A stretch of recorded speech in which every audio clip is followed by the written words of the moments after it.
Hello, good evening, and welcome one and all to another episode of Dave Wolf and the British Hive Mind. Great to see you all.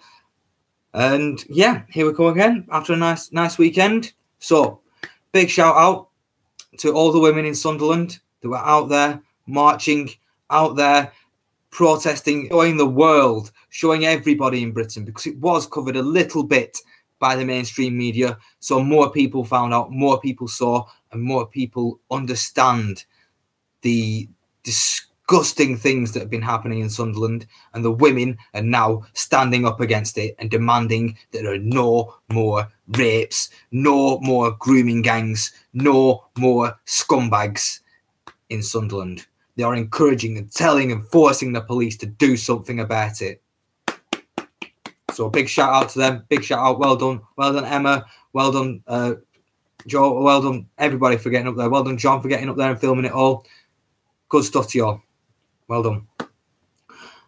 Now, this episode I put in the title because I think it was on Friday, the For Britain party, Anne-Marie Waters, usually gets called the one trick pony party, which is absolutely ridiculous, absolutely stupid. Because if you actually look into the party, read the manifesto, and see what they're actually looking to do, my number one favourite, and it came out of Anne-Marie Waters' mouth herself, is to destroy the EU.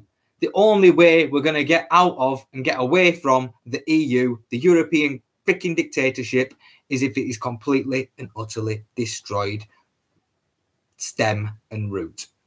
Gone. Bye-bye. Which I love. I think that's brilliant. I think that's the way forward. So we've recently received their economic policies. How they're looking to change things in Britain, for Britain, to make things better economically.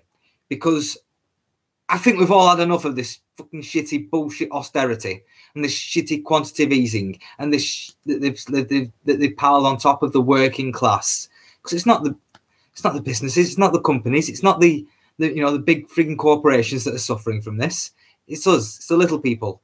It's the people trying to open up new businesses. It's the people with small businesses. It's those people that really make this country work. The working class that have suffered with skyrocketing prices. The prices have been going through the roof. And stagnant wages. You can see in the NHS there's stagnant wages all the time. And it's disgusting. It's despicable. And we're seeing them frigging champagne socialist scumbags having a frigging whale of a time whilst we're frigging suffering. So, a few little notes here that I made on their economic policy. And I'll go through them. I'll go through them all. Then I'll jump back to little points, little things, little bits in my opinion, and little things I'd like to see change and like to see a bit more umphing. So, the main parts is to eliminate the deficit. We all hear every single party saying, "Oh, we're going to tackle the deficit. We're going to eliminate the deficit," because the deficit is costing us, the British taxpayers, the ones who actually pay the tax, £54 billion a year in interest. So the super mega banks are getting £54 billion per year for call of our money just to service the debt. I'll give you a moment for that one to sink in because it's absolutely ludicrous. Who on earth? Who let this fucking happen? Sadly, we let it happen, but we've had the wool pulled over our eyes for far too long. Second policy, leave the EU now. No divorce bill, no prolonged transition periods. We get out right now. We trade on world trade rules, WTO rules, and we deal with it later. Out. Get out and stuff it. They'll come begging to us for a trade deal because they're weak, pathetic, and they're getting crushed on every frigging side. But they just don't dare. They just won't admit it. They won't admit that they're a failing state. The EU superstate is a failure. Massive, massive failure. and they're now trying to flood it with migrants, trying to prop it up. And we know we hate the EU. I could digress on that one for a long time. Now, the next one is to get the state, the establishment, out of the way so people can create jobs and people can create more business. So it's amicable, but I'll have a different take on it. And then simply to simplify the tax system. Make it simpler for people to pay their taxes. Or make it easier for people to get away without paying their taxes. Who knows? Because the system that is at the minute is too complicated. It's easily kajiggered. It's easily spun in the right way by a decent accountant. And anyone who's got a decent accountant that's well off and well-to-do can easily get away with not paying the freaking taxes. And then it falls down to us, and we, the working class, suffer more and more and more.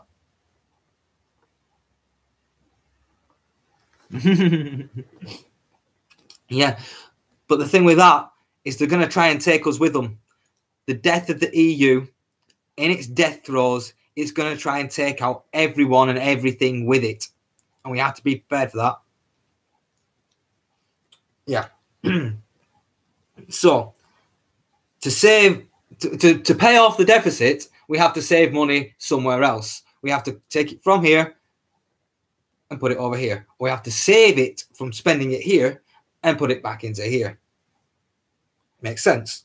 So, the first one, the most primary one, the best one yet. No more foreign aid. No more foreign aid. Stop giving away our freaking money to scumbags that we don't freaking want. They don't freaking like us. You know, if they liked us and we were giving them money, no, they hate us. They hate our country, and they're sending all the people here. So we're still going to send them money? No. No more foreign aid. No more jizya.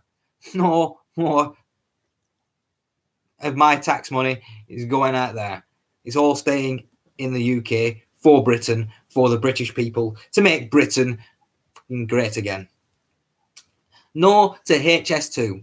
This high-speed rail link that's costing an arm and a leg, going over budget, over time, destroying people's houses, going through the green belt.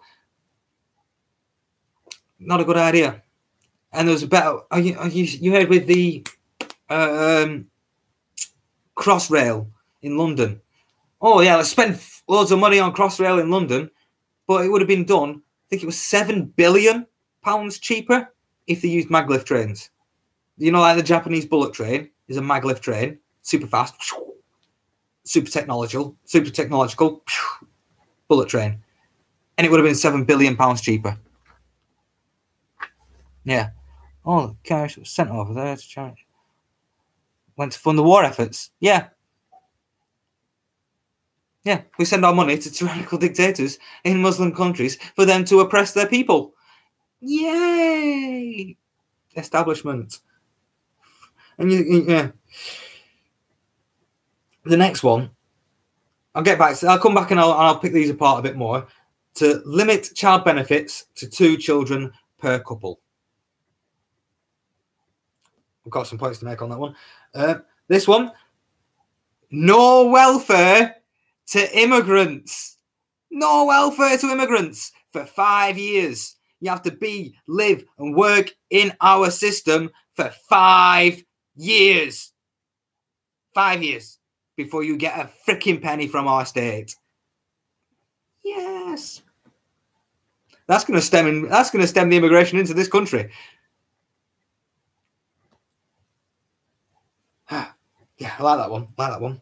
And no more NHS for foreigners. No more NHS for foreigners. You can't come here on your little jolly holidays and get some free healthcare service, and then chuff off back to your home and not pay us.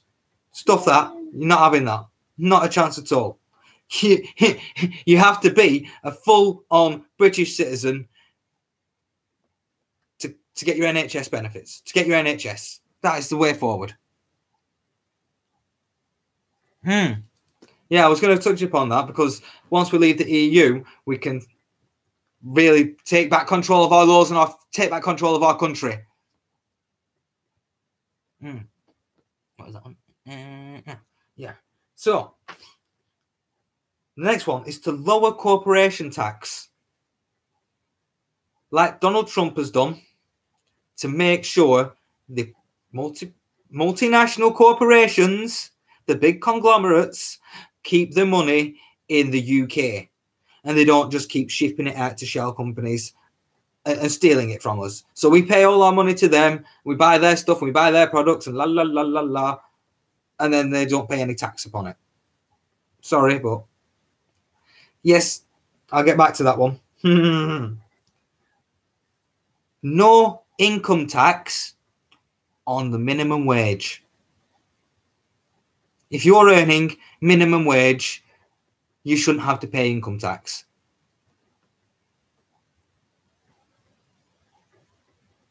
The next one, I'm gonna have to come back to this one as well, because this is the hive mind, and we do go into some deep stuff here. We're gonna scrap climate change tax, and we're gonna scrap fucking subsidies for green energy companies. I'm gonna have to come back to that one, definitely, and scrap the TV license. Yeah. Well, no one will pay the frigging TV license anyway. But for the sheeple, they won't be. They ain't gonna have to pay the TV license. The BBC will have to get funded in some other fucking way. You shouldn't have to have a license to have a box in the corner of your room that programs you, should you? No, you shouldn't have to pay for the propaganda. You shouldn't have to pay for the elite paedophile ring that they run. We should not have to pay for that. The next ones are big ones, real big ones, because this is putting the shackles back on the banking system and the banking sector. She's saying that we've got to completely separate investment and retail banking, and then regulate both of them, probably, because the unregulated banking system that we have, well, we all know that the banking system we have at the moment is completely and utterly fraudulent. It's fraud. It's fraud on a massive, massive scale, and the banksters know it, and the banksters love it, and the banksters are laughing all the way to their vaults with it, charging us daft amounts of interest on money they don't even have, on money that they're making up out of thin air. Come on. That can't be happening. And then to help moving on with this is to create the People's Bank. Now, this is what I'm hoping. I'm not 100% sure. Oh, well, no, we'll come back to it. We'll come back to that point, because we can get deeply into that one. Now, so we've got some money there. We've stopped paying all this and stuff, and we've got another 13 billion from a foreign aid budget. So we've got some places that we can actually, spend some money or give the people a break. States that we're going to cut VAT by 2.5%. So it's going to go back down to 17.5%. And it's going to be eliminated altogether from your gas and electric. We'll get back to that one. Because we know, we've done our research on what VAT is and where VAT came from. Increase the defence spending and increase our armed forces. Probably looking after the veterans as well. We have to do this. We need our army. We need an army. We need a navy. We need a freaking Royal Air Force. Right, I'll get back to that one. Get back to that comment as well. Help small businesses and help small businesses set up and keep them and help them and nurture them to grow some more by halving business rates on small businesses. Half the business rates. I'm not so sure about the business rates and business taxes that much. Need to do some more research on it, especially if I'm considering opening up my own office. I have to do some research on that and see what the game is at the minute. Or see if I even have to pay it, because I'm a rebel. And as a rebel, I don't pay taxes. The abolition of inheritance tax. Inheritance tax is absolutely freaking disgusting to me. Absolutely disgusting. The government taxing you on what you're looking to leave to your children. And the way that it works is, like I said, with a decent accountant, you can wiggle the books, donate here, bit of that, bit of this, bit of the, and you're not paying inheritance tax because you're rich and you're powerful and you've got enough and you've got the right accountant. Whereas your everyday normal people, oh yeah, they have to pay inheritance tax. More spending on schools and education. You're right on that one, Lisa. Right on that one. I don't like getting onto that subject because I don't like. I have very, very strong feelings about that subject. But you're right on that one, and it's disgusting. How can there be two separate laws? There's one law in this country. One. How can you have, yeah. So more education and more schools and education. We're having to pump in shitloads more money into our schools and education system because of rampant immigration. And it's been underfunded for a long while. And, you know, a lot more technology is coming into schooling. And, yeah, the schools have been used as an indoctrination centre for a long while. And that all needs to stop. Indoctrination, she said it to me personally. Indoctrination has to stop. All forms of indoctrination. The children had to be taught properly, not what to think, but how to think, or how that coin saying, you know, give them the free mind, present them with the information, and let them make up their own minds and own choices there from there. And the next one I really like: triple the border force. Triple the spending, triple the budget, triple the men, triple, more on border security. And our own form of ICE. Immigration controls. People going around freaking places and capturing the immigrants. Oh, you're an illegal immigrant. Get it! Oh, you're an illegal immigrant. Get it! Oh, you're illegal trying to come into this country. Get it! Nah, you're not having any of it, little beggars. Get rid of them.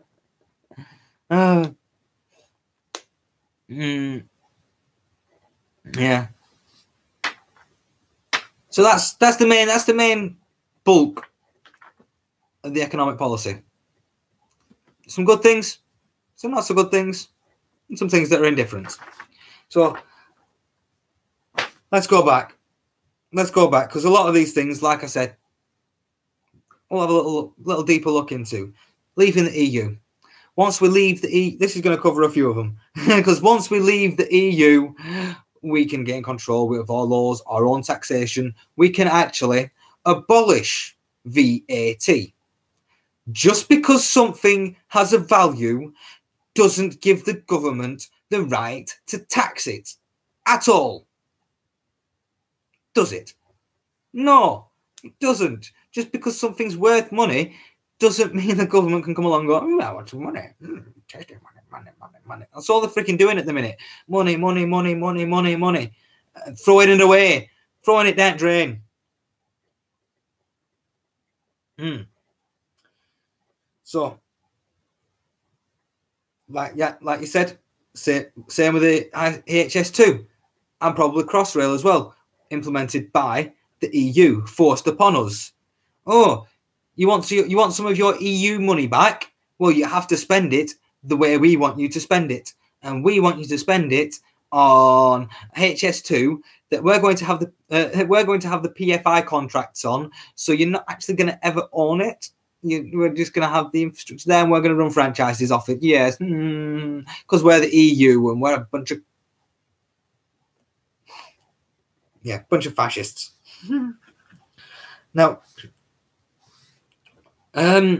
limiting benefits to two children, child benefits to two children. I can see where she's coming from on this one, because there's a certain group of people that are purposely breeding to purposely screw the system and, have 4 wives with 8 children, 10 children, and they're able to get a really big fancy house, a big fancy car, and everything they ever wanted from the taxpayer. I can see where she's done that. But it's also going to hurt the working class of this country as well, because a lot of working class people do have big families.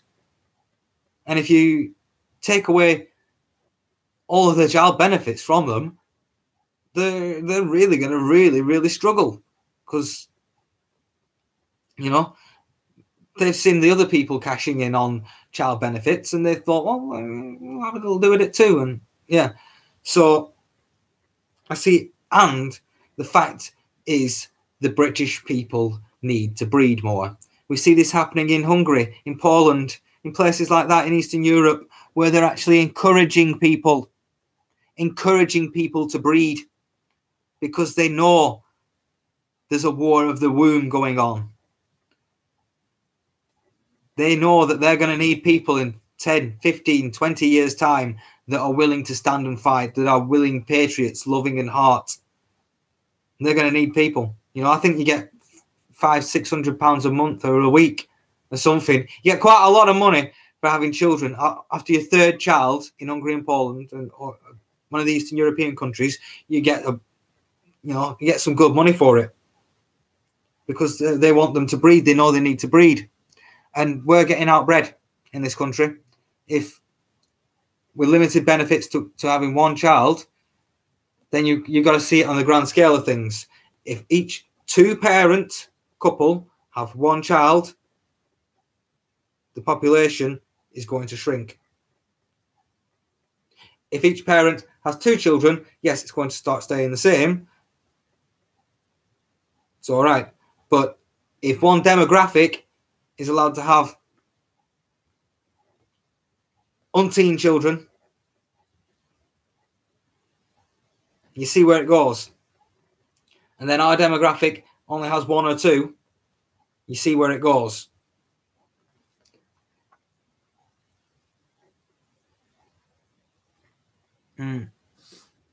You see where it goes.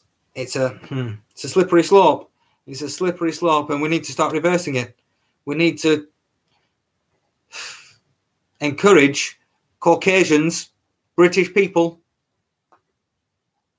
proper British people. We need to encourage them to breed. We do. Or else we're going to get outbred, and the demographics are going to shift. There's many people who've said this and quoted this, that in 10, 15, 20 years' time, look at London. That's not just immigration, that's breeding. Look at Birmingham. It's not just immigration, that's breeding. They are starting to outnumber us in our 2 major cities. We're becoming the minority in our 2 major cities. If your grandparents or great-grandparents fought in the major wars, then you should get free reign of this country, because your lineage has proven that it loves this country enough to fight and die for it. So, yeah, that's one of the issues that I did want to touch upon, because limiting it to 2, yes, it's going to stabilise the platform, but a lot of these families now have got the foot in the door, have got umpteen children, and I hate to say this, but the mosque will support them. Their own government systems will support them to encourage them to breed more and more and more. If our government doesn't subsidise them, guess what? The Saudi government, the Iranian government, the Middle Eastern governments, Pakistani government will ship money into this country, into the mosques, and distribute it out through that way, and encourage them to breed more. Because they're looking to take over this country without a shot being fired. We see this. I see this. Lots of people see this happening. that even Colonel Gaddafi said Europe will fall without a shot being fired. A war of the womb is waged upon you. And plus, we've got banana boats coming in at freaking umpteen million. Yeah. Day in, day out, 24/7. So then there's no welfare. No welfare for 5 years. That's going to stop a lot of immigration. Great stuff. NHS, the NHS, she's had some great points on the NHS, and I think she's got a proper manifesto chunk dedicated to how to fix the NHS and how to change the NHS. And I've not particularly gone into it in deep detail, but it's a good one. I encourage other people to have a look at it. The corporation tax. Oh, this one's a friggin'.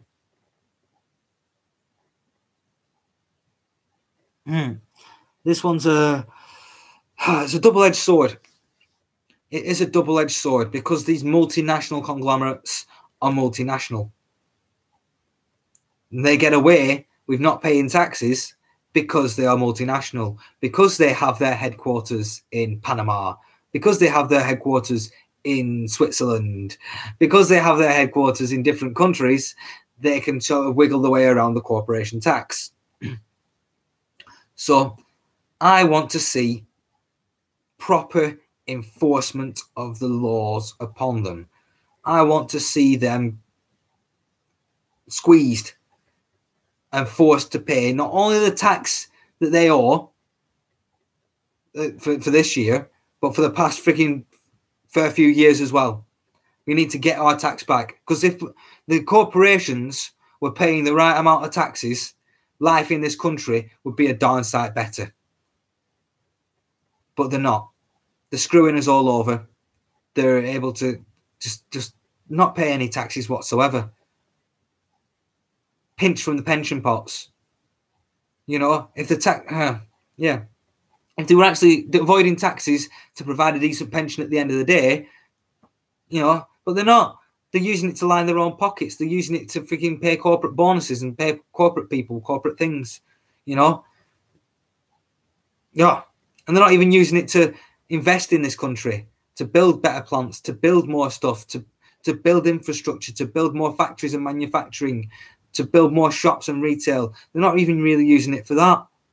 They're just squandering it. They're taking it elsewhere and lining their own pockets. So yeah, I can see the point in, you know, if we reduce it a bit, that might encourage them to. No.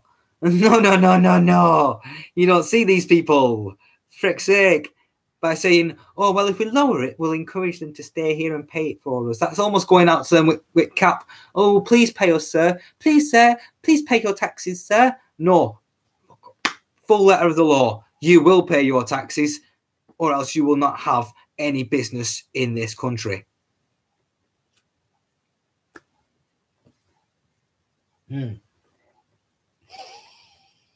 next one is scrapping climate change taxes. Does this mean that she's going to come out about geoengineering? Does it mean she's going to come out about chemtrailing? Is she going to come out with the truth about climate change? Is she going to come out and absolutely lay waste to the freaking government narrative on this one? I do hope so. I really, really hope that she's going to come out and just go, you know what? Global warming is a man-made thing. Yes, it is a man-made thing, because they're flying planes up in the sky, spraying aerosol chemicals into the atmosphere. They are causing it. They have destroyed our ozone layer. They have done this for the past 30, 40, even 50 years. They've been at this. They know it. They've been doing it. And we can see the results of it. Alzheimer's, dementia, cancer, everything going through the roof. You can see, oh my God, just look up in the sky and you can see a soup of chemicals, not clouds, not condensation, chemicals. And Ugh, annoying. And all this government-backed, government-subsidised green energy. The wind farms cost more in raw materials, manufacturing, and doing things to them than they're ever going to produce. They are a negative. What is it? A negative waste of energy. They cost so much money and so much time to erect and so much frigging raw materials to make them. They're that expensive that they don't even produce that much power. And how often do you see them just still not doing anything? You know, solar energy, we don't have much solar energy in this country because we don't get much sun. Yeah, it's been nice for the past couple of weeks, but woo, that's about it. The 3 weeks of summer that we get. You know, there's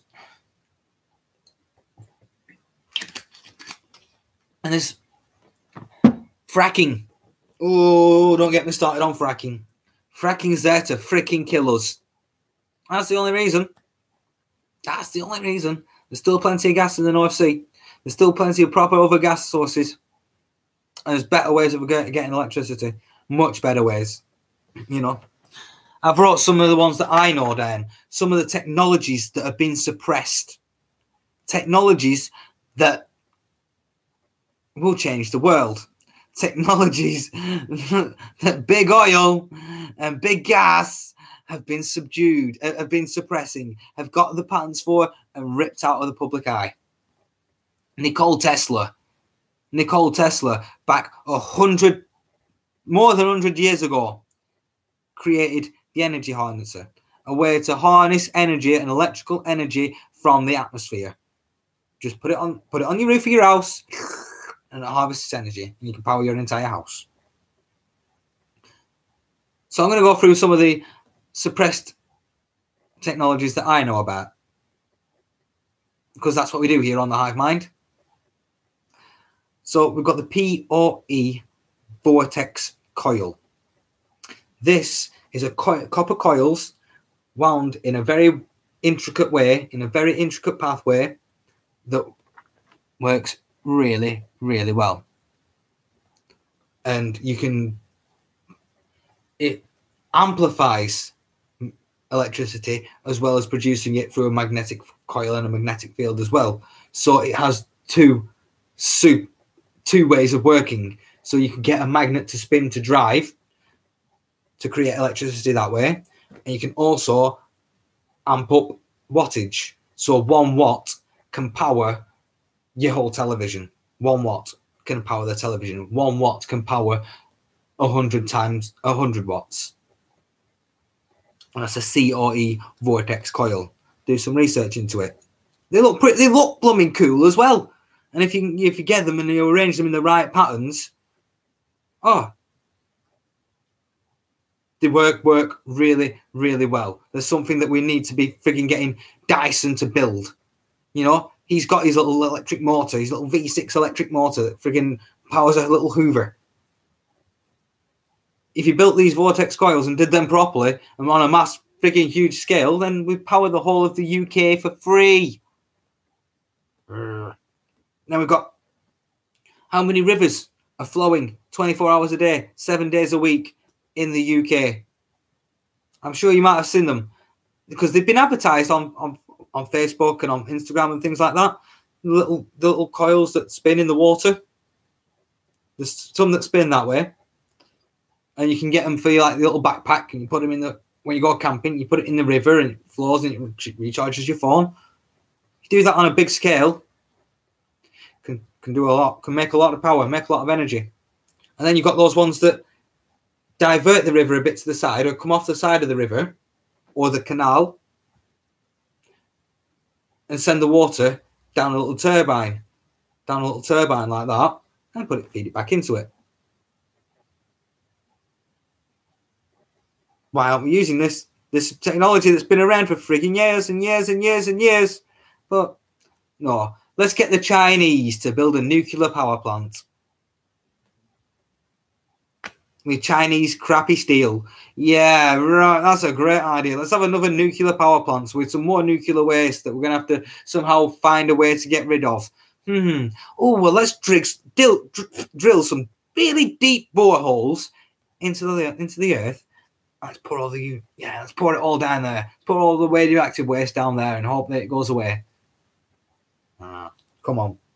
That's what they're doing. Then, this is a big one.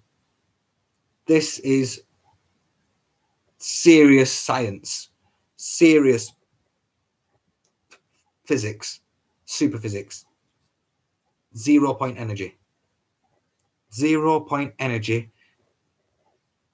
We know about it. We have the technology to do it. We have the technology to use it. We have the freaking ways, means, and methods to create energy out of the energy that's everywhere. It is everywhere. 0 point energy is everywhere. All little molecules, all little atoms vibrate. They all do a little jiggle. They all have energy potentially in them. They all have power. All of them. And we know the ways to harness this power. I don't personally know it that well, because I'm not a particle physicist. But there's particle physicists out there that know the way to do it and can produce enough power to power this country like that. Forevermore. Of nothing more than a thimble full of water.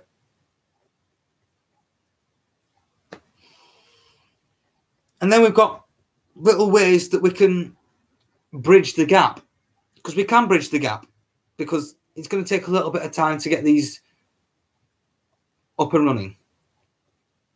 But we can still rely upon gas and oil and stuff like that. Because they're not fossil fuels. There isn't a finite amount of them. They are self-reproducing, replicating. I've seen through studies that oil is being produced faster than we can get it out of the ground. I'm sure you might have seen in school that you were taught that oil and gas is going to run out over the next 30 years.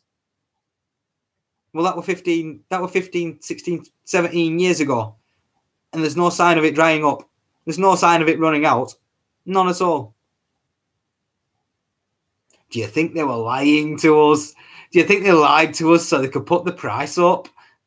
And then if we freaking wean ourselves off oil, no more freaking oil wars and no more dependency upon the Middle freaking East. But yes, there's going to have to be sort of a transition period. Not in the, but from oil to infinite. Oil, energy, oil-based products, petroleum-based energy, and a petrol world to the infinite world, where energy is infinite and unlimited and doesn't cost a penny. So there's an engine out there that has been, it's not even an actual engine. It still uses the same fucking formation of an internal combustion engine. All you do is you vaporize the fuel.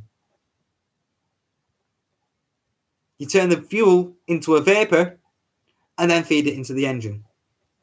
I've seen this happen. I've seen freaking country bumpkin Americans with an ultrasonic vibrating pad that vibrates at the right resonance to turn petrol into a vapor. The petrol turns into a vapor, feeds into the engine, and you get miles more of a clean burn. You get a much cleaner burn and a lot more fuel efficiency. He's got this little frigging jar with some fuel in it. And he's like, well, that'll get me from here to there, to there, to there, to there. I'll do probably 100 miles on that little jar of fuel. You're like, oh, frigging someone's sending me shit. Yeah. Yeah. Yeah. So we can vaporize fuel. We can vaporize the petrol before we feed it into the engine. And that's a simple adaptation of a fuel injection system. That's it. Nothing big, nothing major. Fuel prices. You're getting 100 times the freaking fuel efficiency. Then we've got hydrogen on demand. One electrical signal, the other electrical signal, through a jar of water, and hydrogen is produced. Hydrogen then goes into the engine. Bish, bash, bosh. Hydrogen on demand. Not hard. Yeah, it's a bit more complicated than that, but I just simplified it. But that's kind of what happens. You send an electrical signal through water. You split it to oxygen, hydrogen, and oxygen. Put them into an engine. A big boom. Magic, absolute magic. And there's so many more. There's so many more technologies that we know about that have been discovered, that are there, and I hate to say this, but the CIA and the deep state has killed a lot of these scientists that produced them. They have killed them, murdered them, because they didn't want to sell their patent to the state, the deep state. The deep state has ways and means of taking your patent off you if they believe it's in this national security. And that's the American deep state. Don't you think we've got the same deep state here in our country? Don't you think if somebody invented something, the cure for cancer, somebody invented something, the water-powered engine, hydrogen on-demand engine, do you think that the deep state would let that come to fruition and let that be produced in this country? No. And yeah, like I said, there's so much more. There's so much more that we don't know about. So much more that we don't know about. This is just the energy sector. So once we get these up and running, these in place, taking that off gas and electric is pointless, because there's going to be no charge for gas or electric. Because guess what? The gas and electric of this country is owned by its people. These corporations that try to take their money for it, take your money for it, they have no right to. They've got no right to take your money for gas and electric, because it's already ours. They're charging you twice. They're triple dipping. They're charging you, charging them, and charging every fucker else as much as they possibly can. And it's fraud. Fraud. Now, back on to some of the other points. I think I might do an episode on Antifa, the violent left, because they're kicking off in America now. They're causing a freaking they're causing a ruckus in the street. They're not causing civil war. They'll get absolutely wiped out if they decided to go all-scale war, because the Patriots would go and annihilate them, squish them like the bugs they are. But no, the American people, the Patriots are nice and happy and lovely, and they ain't going to open up fire on them until they push it too far. But I'll do another show on that, because that's a much deeper subject. And I know it's one that's poignant at the moment with all that's happening. But I just got this through and I thought, yeah, come on, let's have a deal with this. Because I've got many different ways to change the outcome of this country. And one of the major ways is to take away the control of the bank. Take away the Bank of England and its right to print our money. We take that away from the Rothschilds and the banking sector. We make our own money. But to get there, it's going to have to be backed by metal. It's going to have to be backed by something and something of value. But to get to there, we need to reunite our foundries. We need to get our metal industry back. We need to bring back the Commonwealth. So we can bring back the Commonwealth, copper, steel, titanium, all rampant, all very, very nice and easy to get out of the ground in Australia. The metal rich. So they're part of our Commonwealth, and we need them to come back to us. A lot of Canada's got mineral rich. Canada's quite mineral rich as well.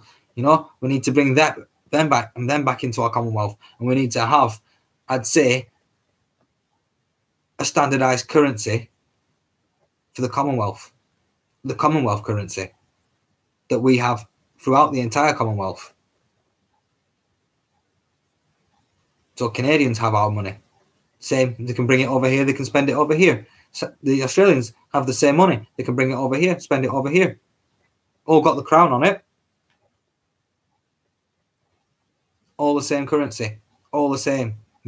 Backed by metal.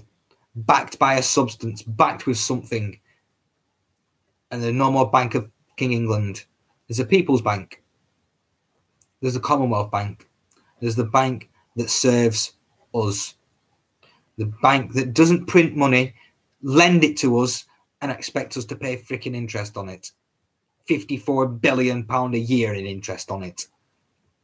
Off. We take back control of our banking. We take back control of our money, our monetary system, and we can really make a difference.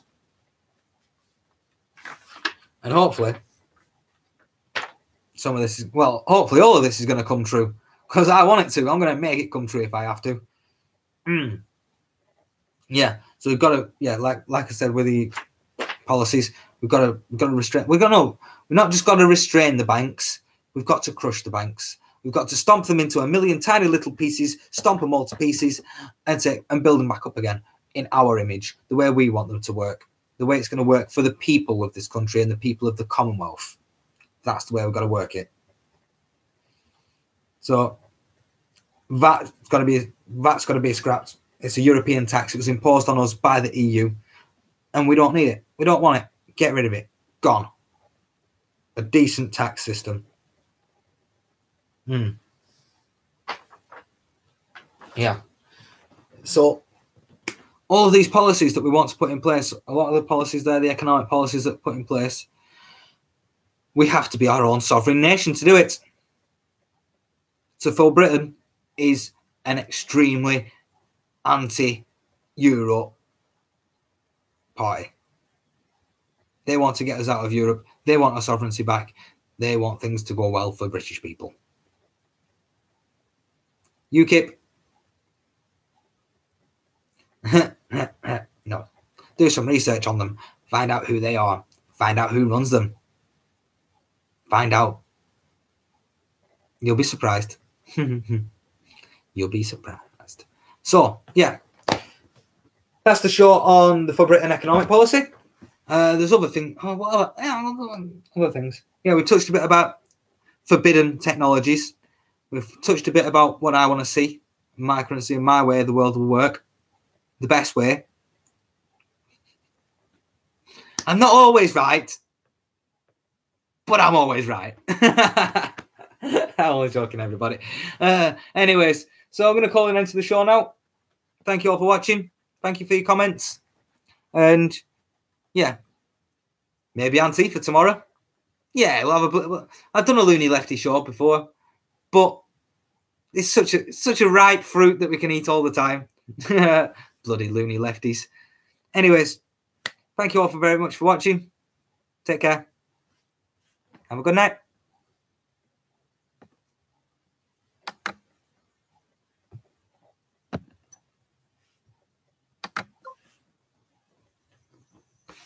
There we go.